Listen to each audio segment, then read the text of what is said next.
no es tarde para recibir a nuestro compañero Diego Martini, que ya está aquí en el estudio con su espacio Desde Adentro. ¿Cómo va, Diego? ¿Cómo están? ¿Todo bien? Buenos días. Bien. Buena semana de turismo para todos los que la viven. Y ya es tarde para la JUTEP, me parece. ¿Para la JUTEP es tarde? Para la JUTEP es tarde, porque estamos en el último año de esta dirección, de esta directiva, que tuvo un cambio en la presidencia, además, que en su momento arrancó, es un cargo que tiene cabildo abierto, en su momento arrancó con Susana Signorino, y que luego Susana Signorino renunció por, digamos que se sintió que la JUTEP empezaba a ser politizada. Ya no se sentía cómoda con eso, y luego asumió Gabriela Dilongo, que estuvo por acá en Nada que Perder. Lo cierto es que, ¿por qué es tarde para la JUTEP? Porque tiene un montón de casos atrasados en los que no se ha podido pronunciar. El otro día recién se pronunció por el caso de los rusos que entraron en pandemia, y por mayoría se votó que no había incumplimiento de la ley, a excepción del voto de Ana Ferraris, la directora del Frente Amplio. Pero hay un montón de casos que entraron y no se trataron. Por ejemplo, arrancamos con el número 1. Presidente, el directorio del Partido Nacional, ¿cómo va a proceder con esta situación que se da con el intendente de La Valleja?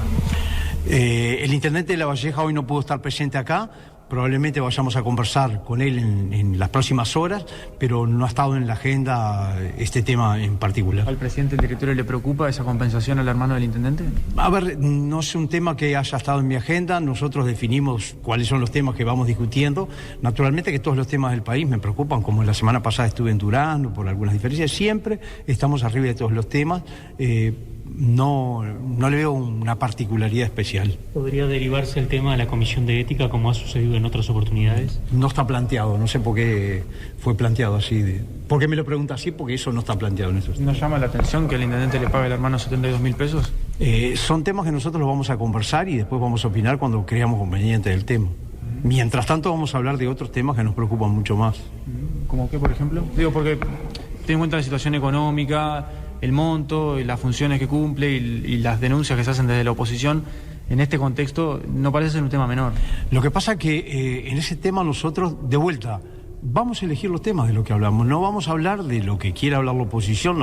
Si usted tiene todo el derecho del mundo a preguntarnos sobre este tema, yo tengo todo el derecho del mundo a contestarlo no sobre ese tema. Bien, así Pablo Iturralde se refería a una situación que pasaba con el intendente o con la Intendencia de Florida por irregularidades. 25 de marzo de 2021, el intendente de Florida, el nacionalista Guillermo López, nombró a su hermano Arturo en un cargo de confianza dentro de la comuna, pese a un informe de la Junta de Transparencia y Ética Pública que dejaba constancia de la inconveniencia legal que implicaría dicha designación. Esto lo había publicado Búsqueda en su momento, que antes de asumir la intendencia, López le consultó a la JUTEP si existía algún tipo de incompatibilidad con que su hermano fuera designado en alguna dirección general o dirección, y desde la JUTEP le dijeron que no, o sea que sí, que había una prohibición y que estaba marcada en el artículo 36 del Código de Ética de la Función Pública. Y aún así, tras emitirse el dictamen de la JUTEP, Guillermo López contrató a su hermano. Ese es el caso número 1 que tenemos, un caso que la JUTEP no ha podido tratar ni resolver. Pasamos al número 2. Ha quedado probado que durante mi gestión el Ministerio de Turismo, producto de las declaraciones, no hubo la existencia de ningún delito.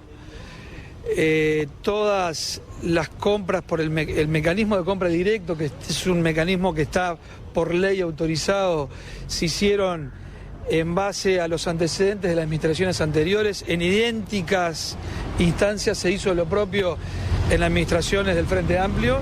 Kirma forma parte de un expediente de compras digitales, que son 3 empresas, no solamente una, las cuales los montos son absolutamente razonables. Bueno, escuchamos a Germán Cardoso, en este caso hablando de la contratación de Kirma Service y toda esa situación. Audio para poner contexto, porque la denuncia en la JUTEP no es esto. Esto está en Fiscalía y de hecho se archivó, pero han surgido algunos otros elementos en las últimas semanas. Pero la denuncia contra Cardoso se dio el 30 de junio de 2021 en la JUTEP.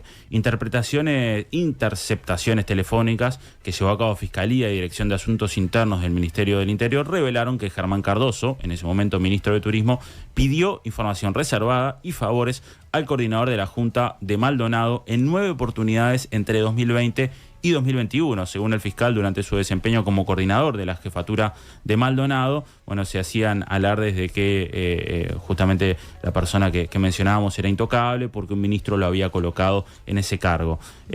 Y esto se llevó a la JUTEP y todavía no hay resolución por este caso. Sí, porque de hecho además la JUTEP podría actuar de oficio, ¿no? Y eso es algo que prácticamente no ha sucedido en ningún caso. No, en ningún caso. La mayoría de los casos es porque son denunciados. Caso número 3, tengo Intendencia de La Valleja, nepotismo, muy similar al de Florida, 23 de septiembre de 2021. Mauro Álvarez, edil de La Valleja por el Frente Amplio, dio cuenta del resultado de un pedido de acceso a la información pública que había realizado en febrero y después de varios meses obtuvo respuesta. El documento de la Intendencia de La Valleja detalla que el funcionario Ariel García, hermano del intendente nacionalista Mario García, cobraba desde diciembre, eso del 2020, una compensación mensual, es decir, aparte de su sueldo, de 72.300 pesos. Y según el periodístico Propuesta de Minas, el intendente peleó hasta el último momento para que la información sobre su hermano no saliera a la luz. Este es otro caso que está en la JUTEP, está encajonado, o sea, no ha pasado nada. Otra situación más, una denuncia que la JUTEP recibió contra el presidente de SECAM, o el director de SECAM, hablamos de Gerardo Sotelo, el 6 de junio de 2022, ya cambiamos de año. JUTEP recibió denuncia por uso indebido de locomoción en TNU. La denuncia dice que se quedan sin combustible por el sistema del Siscombe antes que termine el mes y que una camioneta del canal lleva y trae a diario al director de TNU, Gerardo Sotelo, a su casa en Solimar, al trabajo. Algo que en su momento, según Ricardo Gil Iribarne, señalaba, claro, no es algo que esté expresamente prohibido que se lleve al director a su casa. El tema que viviendo en Solimar, teniendo que pagar un peaje, haciendo uso de nafta, cuando... sí, peaje no, pero nafta sí. Nafta sí, cuando el Siscombe que utilizaba TNU, ahora creo que no está pasando, pero se quedaba sin nafta, o sea, TNU y Radio Nacional del Uruguay son medios que viajan mucho al interior, entonces también a veces se quedaban sin nafta, esa era una de las denuncias que había. Y lo que me señalaba Ana Ferraris, directora de la JUTEP por el FA, es que este caso ya no se va a poder ni siquiera tocar, porque si no se hizo en el momento, no se perdió información para corroborar por la placa del auto que había sido denunciado si efectivamente esta camioneta llevaba a Sotelo a Solimar. Esa información se perdió. Pasemos a otro caso. 10 de junio de 2022, de Diego Durán. Estábamos acá en Nada que Perder cuando lo mencionamos, una noticia que salió a través de Búsqueda. El semanario Búsqueda informó que la Administración Tributaria Federal de Suiza inició un proceso para identificar las cuentas bancarias o bienes que el vicepresidente de ANCAP, Diego Durán, tiene en este país. En virtud de esa información ingresó una denuncia a la JUTEP por la que se pide que se investigue la situación patrimonial del jerarca, ya que esta información de cuentas en el exterior no aparecía en la declaración jurada de Diego Durán. Diego Durán, de hecho, a fines del año pasado pidió que se archive esta denuncia. El contenido de la nota de búsqueda señala que ninguna cuenta de Suiza estaba incluida justamente en la declaración jurada de Diego Durán. Recordemos, abogado penalista que tuvo casos muy reconocidos, entre los que, seguramente ganó grandes sumas de dinero, pero esas sumas de dinero no estaban declaradas ante la JUTEP en su declaración jurada. ¿Y ahí qué pasó? ¿También quedó? Y sí, quedó. Nada, encajonado. Un caso más. De hecho, este tema de declaraciones juradas, de errores en declaraciones juradas, hay miles de declaraciones juradas que tienen errores o están omisos. La JUTEP no ha tenido la fuerza para avanzar en esto. Te pido el audio número 3, Fede. Pero siempre estamos atentos. Se podrá escapar, no digo que no, se escapa en todos lados, lo vemos a diario. Pero buscamos ser y transmitimos toda la responsabilidad a los directores. En definitiva cae en esta espalda, pero es el director que autoriza las horas extras. Bueno, escuchábamos a Pablo Caram, intendente de Artigas, 29 de enero de 2023. El edil colorado, Daniel Arganañas, exactamente, presentó una denuncia penal contra 13 funcionarios de la Intendencia de Artigas que recibieron pagos por horas extras. Hablamos de cifras de hasta 90.000 pesos, solo de horas extras. Y ya Fiscalía empezó a actuar en este caso, se intentó.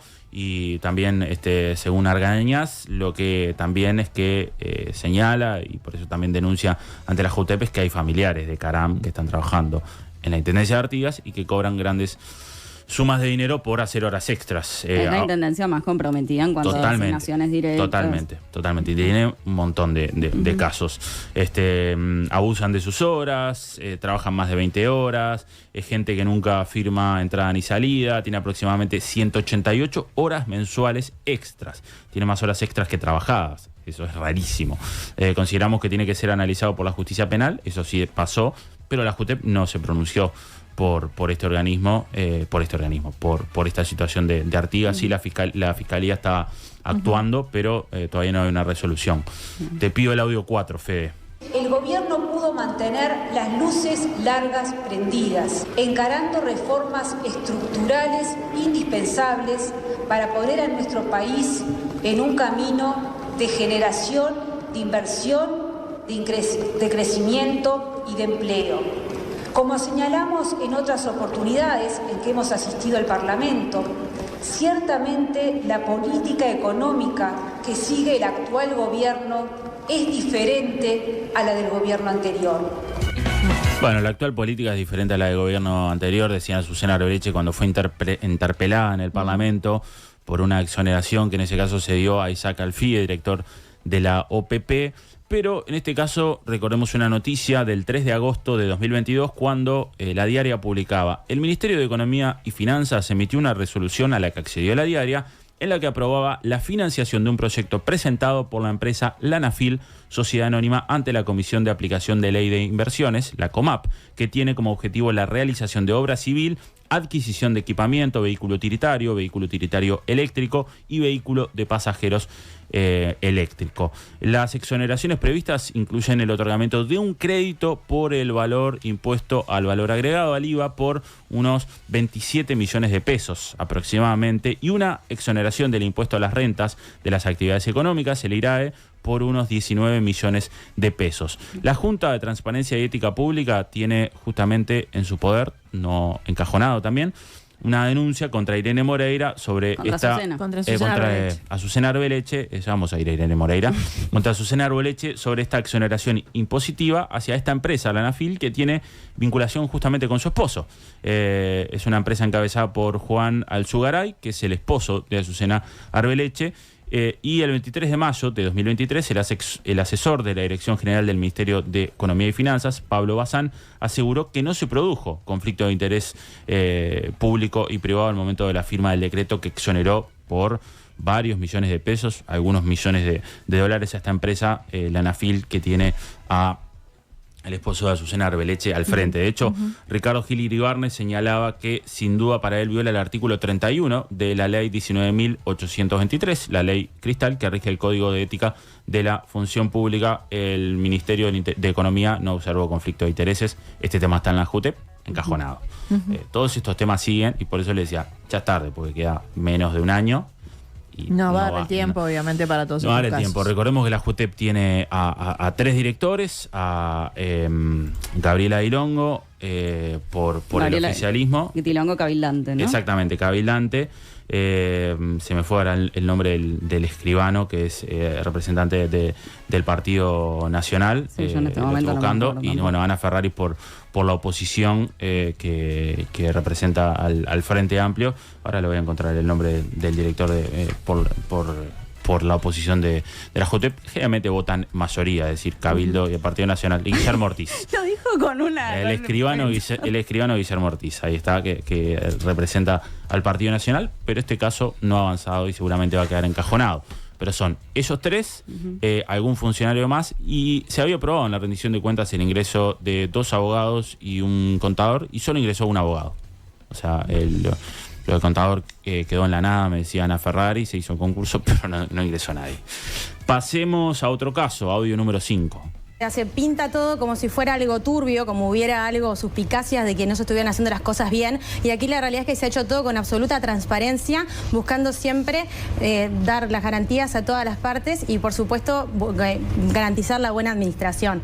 Un tema que me pareció muy interesante. ¿Esto está hecho ya? ¿Esta licitación ya se hizo y ya se entregó? No, esto no es una licitación, son cosas completamente por eso, diferentes. Pero aclaremos todo, esto es renovación. Pero me dejas adelantar una cosa, obvio. porque vi que Gabriel Pereira en varias instancias hizo referencia, por ejemplo, a que me había tratado de contactar y que yo no había respondido, y la verdad es que yo nunca fui contactada. Me fijé en el WhatsApp, me fijé en los mensajes de voz y no tuve ningún tipo de contacto, así que me parece importante poder tener este derecho de réplica. También me parece importante destacar, porque en muchas instancias se hace referencia a que yo trabajé en una de las empresas y se hace como una cierta de suspicacia, como que eso podría llegar a generar una falta de imparcialidad, o como que yo quisiera llegar a beneficiar o favorecer a alguien, que incluso se utilizó la palabra favorecer. Y yo creo que esto es importante destacarlo. Es de público conocimiento que yo trabajé en una de las empresas por más de 6 años. También trabajé en la Cámara de Telecomunicaciones del Uruguay por muchos años, donde estaban representadas más de 38 empresas de telecomunicaciones. También trabajé en consultoras y en otros ámbitos, así que también estudié muchísimo e investigué mucho. Abril de 2023, Junta de Transparencia y Ética Pública recibió una denuncia contra la presidenta de la Unidad Reguladora de los Servicios de Comunicaciones, Mercedes Aramendía, quien escuchábamos, por la renovación del espectro 4G a Movistar, empresa donde trabajó durante 6 años, como decía la propia Aramendía, de esta situación. Se presentó la denuncia ante la JUTEP, también encajonada. Pasemos al audio número 6. Hoy nos convoca a hablar de este hecho de público conocimiento, que no es más que una nueva operación de desprestigio a nuestro accionar.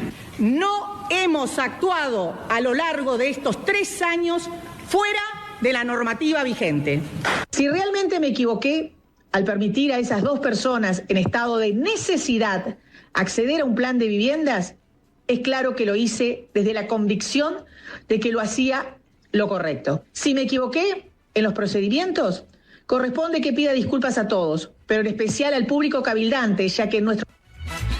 Bueno, las disculpas en especial al público cabildante de Irene Moreira, exministra de Vivienda, Ordenamiento Territorial, hoy senadora. Ya sabemos todo lo que pasó, esta entrega de vivienda a una militante de Cabildo Abierto, una adjudicación directa de una vivienda con opción a compra, que luego no se hizo. Después conocimos la noticia de otra entrega a una ex empleada doméstica. Claro, de tuvo Moreira. lejos de ser, ¿no?, en quedarse en 2 casos. Después se descubrió que se iban a hacer algunos casos más y fueron frenados. Hace unos días salieron las resoluciones. El ministro Raúl Lozano dijo que actuó de forma ilegítima, que no actuó de forma ilegítima, pero que tuvo algunas irregularidades, o sea, que no actuó de forma irregular. Pero hace poco conocimos el informe que hizo la abogada interna del Ministerio de Vivienda, y entre otras cosas decía que su conducta no se ajustó a derecho ni a la ética que debe seguir la actuación de las personas convocadas a ejercer un cargo de alta responsabilidad al servicio del Estado. Además, se señaló que al tramitar 12 solicitudes de manera discrecional, hubo un apartamiento de los principios de la función pública, que se vulneraron los principios de imparcialidad e igualdad de oportunidades. También hubo un abuso de poder y actuó con arbitrariedad, según mencionó el informe de la abogada, y seguimos conociendo cosas de este caso, porque Raúl Lozano se refirió, bueno, no hubo irregularidades y no hubo ilegitimidad, sí algunas irregularidades, pero nos ocultó un montón de cosas del ministro que después, con un pedido de informes, colegas del Observador sobre todo, dieron cuenta de todas las irregularidades que son ilegítimas que hay en el informe. Este tema está en la JUTEP. La presidenta de la JUTEP, perteneciente al Cabildo Abierto, es muy probable que con este caso no pase nada.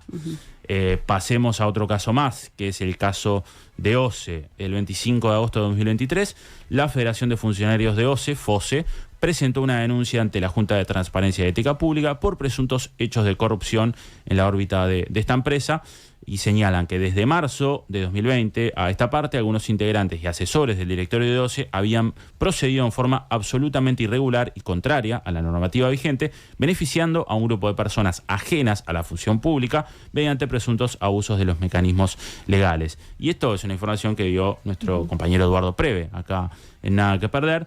FOSE asegura que OCE ha contratado a diversas cooperativas sociales que no cumplirían con los extremos requeridos por la ley al momento de prestar servicio, y además sostiene que a las cooperativas se les abonaría en forma excesiva, haciendo abuso de figuras como las horas extras o los viáticos. Recordemos que Preve señaló esto acá, de cómo varias cooperativas que se formaron con militantes del Partido Nacional son quienes llevan adelante algunas tareas para OCE. Otro caso que está encajonado. Y pasemos a otro ministro. A otro ministro y al audio 7 y a otro caso que develó Eduardo Preve también acá. Había un predio que tenía protección patrimonial pero al mismo tiempo, desde hace casi una década, tenía autorización para construir en altura. Una autorización para construir en altura que había dado la Junta de Maldonado en la época del intendente de Los Santos, hace casi 10 años, y que nadie había discutido. Quiere decir que en esa subasta lo que se vendió fue un predio que tenía una autorización para construir hasta 8 pisos. Y el precio que se pagó es bastante convergente con esa situación. Parece que acaba de haber, nosotros nos enteramos por la prensa, no tenemos nada que ver con esto, una modificación en las reglamentaciones de altura que implica un cambio en las reglas de juego en las que se decidió la solución de la desafectación, que era una solución para proteger lo que hay que proteger, que es la estación de Bornero. La Comisión de Patrimonio está informándose un poco de qué es lo que pasó. Escuchábamos a Pablo da Silveira y hacía referencia a la tapadita del 5 de septiembre de 2023, cuando la noticia dice, o como la dio Preve, un padrón de ANCAP en Punta del Este, que era patrimonio histórico nacional desde el año 2000, fue rematado por $2.300.000 en una instancia que tuvo un solo oferente comprador, que después obtuvo del ministro de Educación y Cultura, Pablo da Silveira, la desafectación como patrimonio histórico del predio, que terminó siendo un premio justamente, que valía por lo menos unos $12 millones.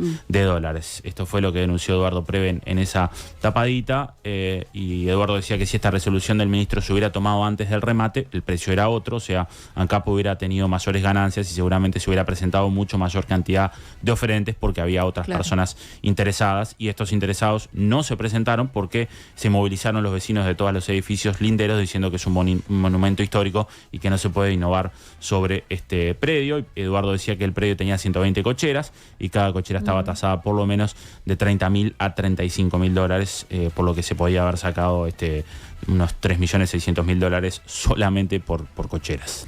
Este caso llegó a la JUTEP, también encajonado. Claro, decir que así como tenemos todo este listado de los casos que no, y que además todos involucran al oficialismo, el único caso en el que se actuó de oficio fue ante la Arena, ¿no? Claro. Sí, se llevó también a la JUTEP el caso de Charles Carrera por su gestión anterior, por su atención, en supuesta atención en el hospital policial, miles de declaraciones juradas atrasadas, son casos que no se van a poder hacer y que, como van a quedar decía allí durmiendo. el Indio Solari, ya es tarde. Gracias, Diego. Gracias a ustedes. Nada que perder.